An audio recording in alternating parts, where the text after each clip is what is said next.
August 4, 1950. General Walton Walker stands before his assembled officers near Tagu and delivers the most important order of the Korean War. No more retreats, no more falling back. The Eighth Army has been pushed down the entire Korean peninsula. They're crammed into a tiny defensive pocket around the port city of Pusan.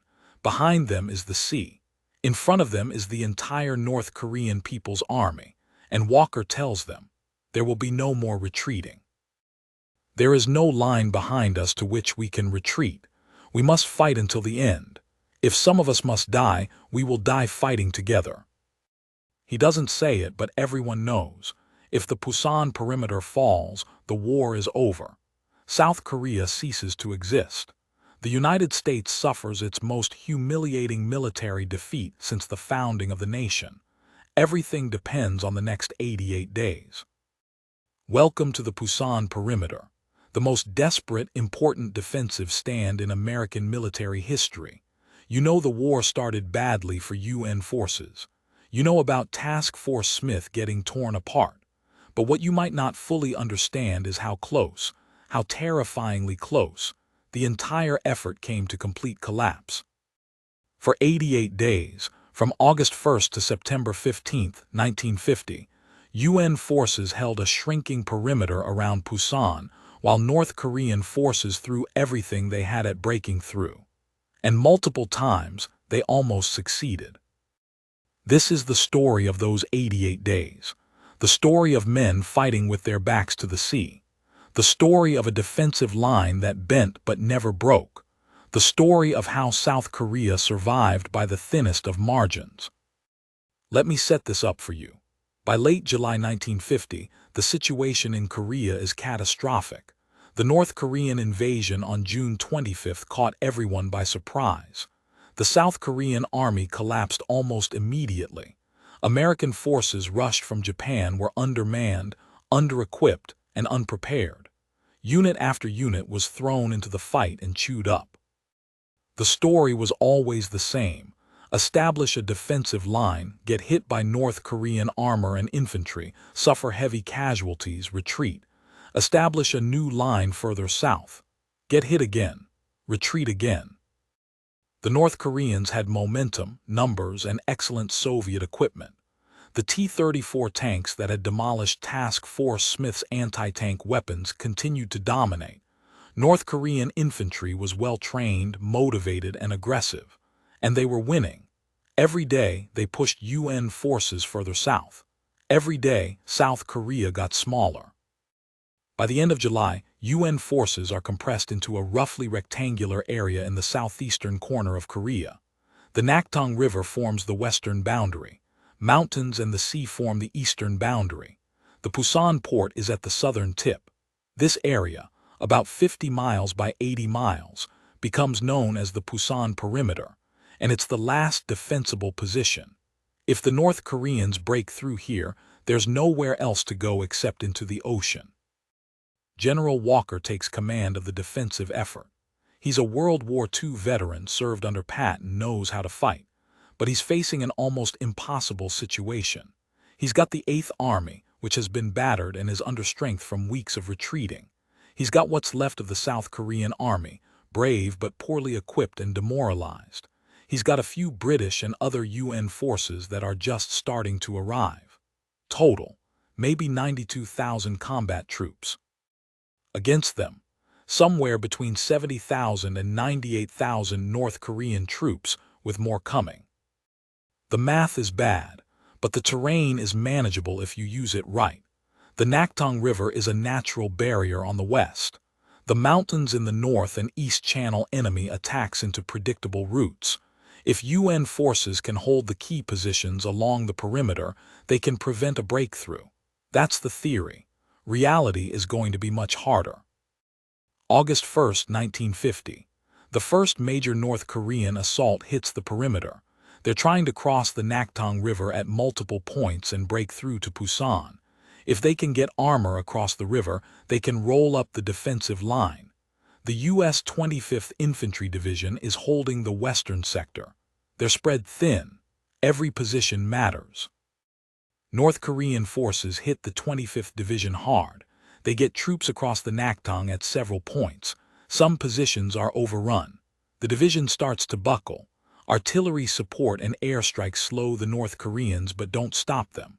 By August 3rd, North Korean forces have established a bridgehead across the river. They're bringing up armor and reinforcements. The breakthrough is developing. This is the pattern for the next 88 days. North Korean forces probe the perimeter, find a weak spot, hit it with everything, establish a breakthrough, try to exploit it. UN forces rush reserves to contain the breakthrough, counterattack, push the North Koreans back across the river or out of the mountains.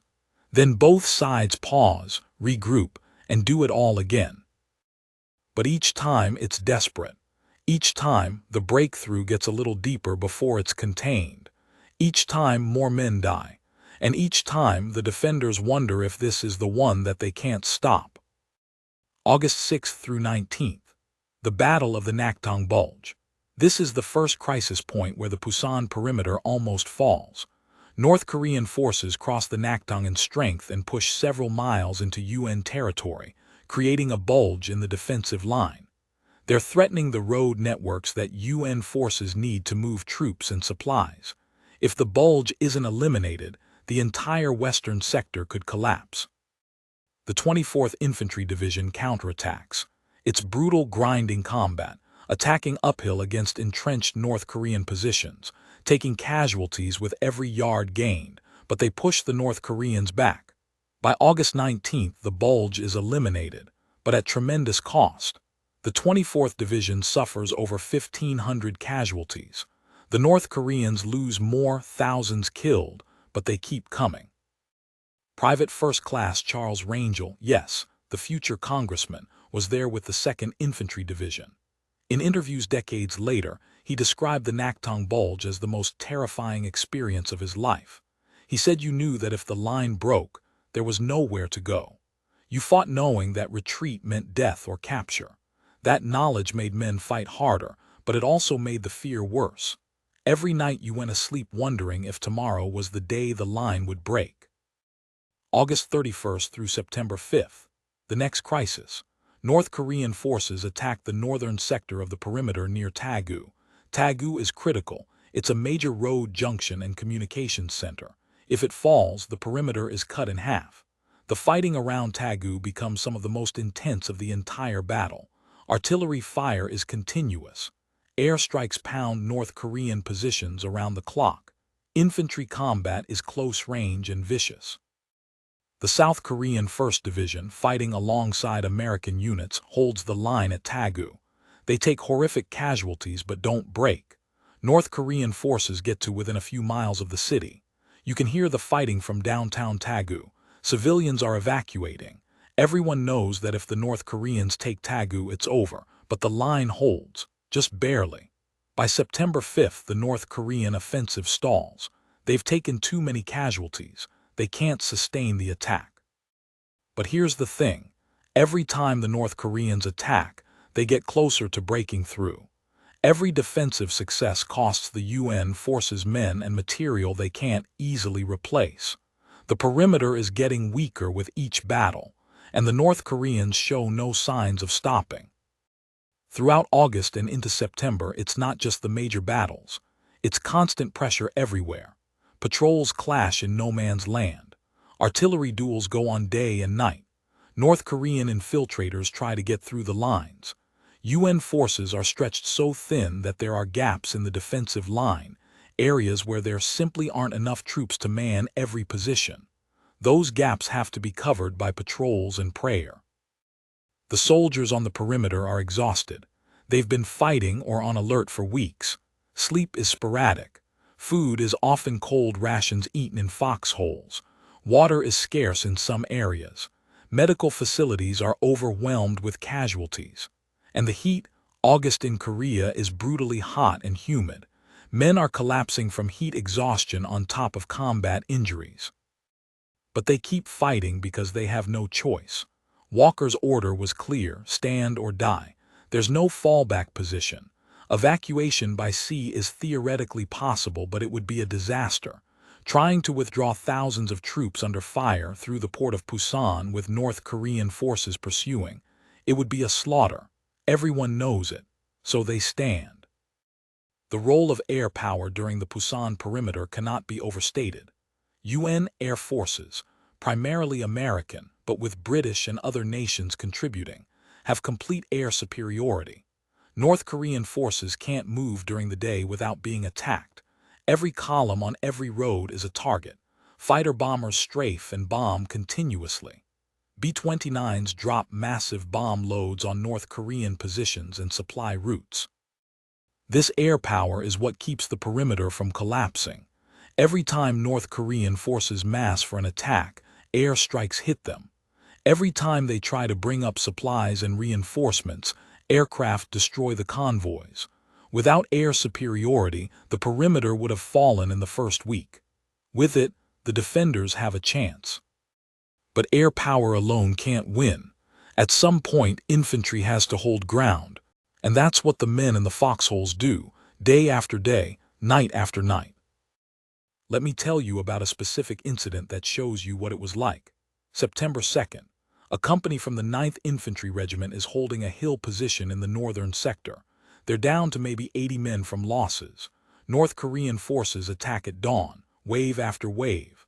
The company fights them off, runs low on ammunition, gets resupplied by helicopter, one of the first combat helicopter resupply missions in history, fights off another attack, gets hit again at dusk. Fights all night. By morning, the company has maybe 40 men left who can still fight, but they still hold the hill. That's what the Pusan Perimeter was like. Small units ground down to nothing but refusing to give up the ground. Officers and NCOs keeping men steady despite exhaustion and casualties. And somehow, impossibly, the line holding. The North Koreans are suffering too. Their casualties are staggering. They're losing thousands of men in these attacks. Their supply lines are being hammered by airstrikes. They're running low on ammunition, food, and fuel. But they keep attacking because they know they're close. One more breakthrough. One more big push. That's all it would take to break the perimeter and win the war. Early September. The situation is reaching a crisis point. UN forces have been reinforced. Fresh troops are arriving from the United States and other nations. But they're still outnumbered. The North Koreans are preparing for what they hope is a final offensive. Intelligence reports indicate they're massing forces for a coordinated attack all along the perimeter. If it comes, it could be the breakthrough they've been trying to achieve for 6 weeks. But something else is happening that the North Koreans don't know about. At Inchon, hundreds of miles to the northwest, General MacArthur is assembling an amphibious invasion force.